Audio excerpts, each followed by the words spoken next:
بسم الله الرحمن الرحيم. يا أيها المزمل قم الليل إلا قليلا نصفه أو انقص منه قليلا أو زد عليه ورتل القرآن ترتيلا إنا سنلقي عليك قولا ثقيلا إن ناشئة الليل هي أشد وطئا وأقوم قيلا إن لك في النهار سبحا طويلا واذكر اسم ربك وتبتل إليه تبتيلا رب المشرق والمغرب لا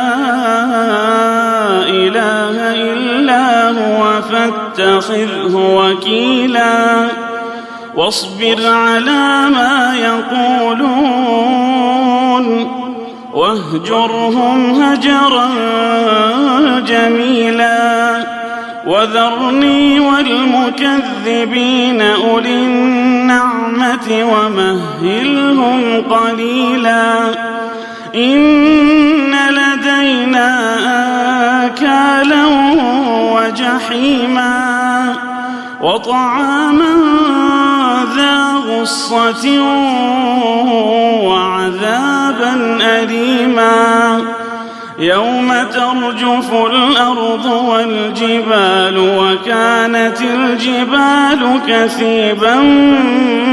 مهيلا إنا أرسلنا إليكم رسولا شاهدا عليكم كما أرسلنا إلى فرعون رسولا فعصى فرعون الرسول فأخذناه أخذا وبيلا فكيف تتقون إن كفرتم يوما يجعل الولدان شيبا السماء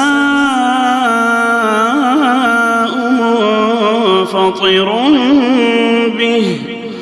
كان وعده مفعولا إن هذه تذكرة فمن شاء اتخذ إلى ربه سبيلا إن ربك يعلم أنك تقوم أدنى من ثلثي الليل ونصفه وثلثه وطائفة من الذين معك والله يقدر الليل والنهار علم أن لن تحصوه فتاب عليكم فاقرؤوا ما تيسر من القرآن علم أن سيكون منكم مرضى وآخرون يضربون في الأرض يبتغون من فضل الله وآخرون يقاتلون في سبيل الله فاقرؤوا ما تيسر منه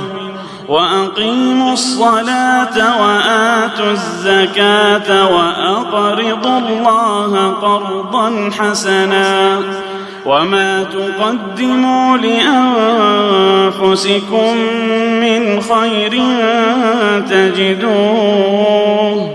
تجدوه عند الله هو خيرا وأعظم أجرا واستغفروا الله إن الله غفور رحيم.